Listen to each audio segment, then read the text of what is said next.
Então ali tem um portal e ali ficava a Arca da Aliança. Ali Davi não consegue construir o primeiro templo. Ele passa isso para Salomão. Salomão, a palavra Salomão vem de Shlomo, que significa paz em hebraico. Então ele unificou as 12 tribos de Israel e consegue, com os planos, a arquitetura que o Davi tinha, que seu pai tinha, criar o primeiro templo. Davi não pôde criar o primeiro templo porque a mão dele estava manchada de sangue das guerras. Então teve que pedir ao seu filho Salomão.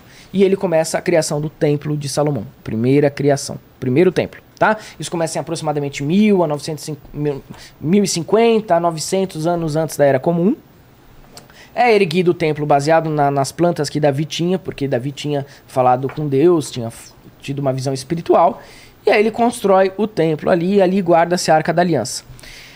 Esse templo, ele fica no meio de uma rota comercial da Mesopotâmia com o Egito. Então passava muito dinheiro pelo reino de Salomão. Muito dinheiro. Era uma rota comercial. E Salomão era muito estrategista. Né? Ele acreditava, lógico, no Deus do pai dele, no Deus de Israel, mas ele também flertava com outras divindades. Sim. Porque, entenda uma coisa, ninguém nasce monoteísta. A natureza do homem é paganismo. Você tá na natureza, então você começa a ver as forças da natureza. A natureza do homem é pagã. Tanto que ele só aceitou o monoteísmo através de uma inquisição, de um processo de inquisição. Porque a natureza do homem é admirar a natureza como a divindade. Nós e o planeta, nós temos uma conexão muito íntima. Então, assim era na antiguidade. Por isso os deuses. Não que não tenha um regente, não que tenha um superior, mas os outros deuses são também forças da natureza. E Salomão tinha esse tipo de entendimento, né?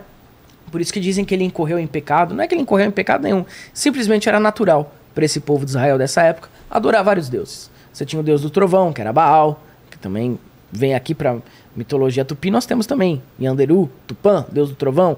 Thor. Mitologia Yorubá, Xangô. Na mitologia nórdica, Thor. E por aí vai. É o arquétipo da mesma energia. Mas enfim, vamos voltar aqui, senão a gente perde o foco. Tá. Então o primeiro templo foi construído ali, abrigou a Arca da Aliança e vários mistérios, vários livros que Salomão recolheu dos magos babilônicos daquela época. Até aí nós temos ainda uma Bíblia, uma Torá não escrita, porque ainda está se fazendo idioma hebraico. Quando que Satã então vai aparecer como uma entidade? Bem, depois que o primeiro templo é construído, depois que tem a invasão babilônica em Israel, então em 586 antes da Era Comum, os judeus são levados em cativeiro pelos babilônicos, para o rei Nabucodonosor, né? E aí o que acontece? Os judeus viveram em exílio de 40 a 70 anos.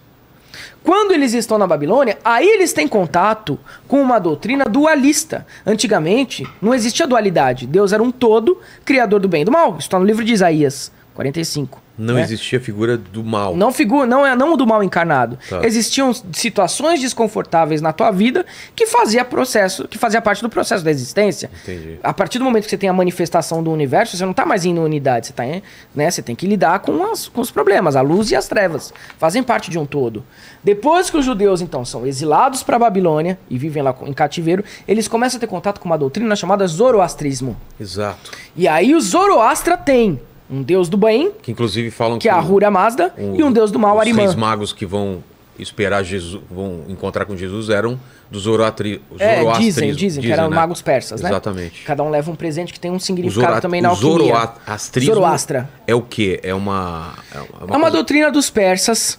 Com astrologia. Com astrologia, com tudo isso, com alquimia. Sim. Mas eles têm uma noção dualista da vida. Ah, é? Um deus bom e um deus mau. Eles já começam com isso, então? Exatamente. É daí que vem, É daí que vem. Aí os judeus, eles têm contato com esse dualismo dos zoroastras. Isso é histórico. Os egípcios não tinham. Os egípcios não tinham. Nos egípcios você tem Horus e Sete. Deus da luz, Horus, Deus Sete da escuridão. Então... Mas não é uma escuridão do mal. Não é briga. Não é briga. Eles se complementam.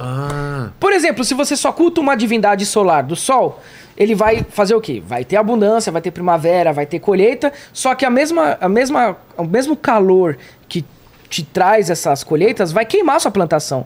Então você também precisa de um deus de escuridão, precisa vir à noite para refrigerar o deserto, para poder trazer as chuvas, a tempestade. Na cultura oriental também que tem aquela Exato, o Yin Yang. O I Ching, o Tao, que forma o Tao. Tem um pouco de mal no bem, e um pouco de bem no mal. E eles estão em constante movimento. Em constante mutação. Cara, isso não é nem ocultismo, isso é filosofia. É.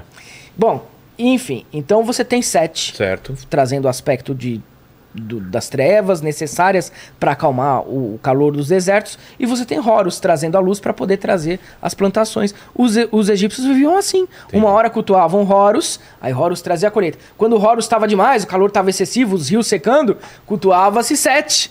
E aí você tem o culto de Sete, que aí eles provocavam as tempestades, traziam esses dias de mais neblina, de mais escuridão, tudo ficava um pouco amedrontador, mas para quê? Para poder acalmar a vegetação, para poder acalmar o lado solar, que também é destrutivo. Entendi. Muita gente acha que não, mas o sol destrói.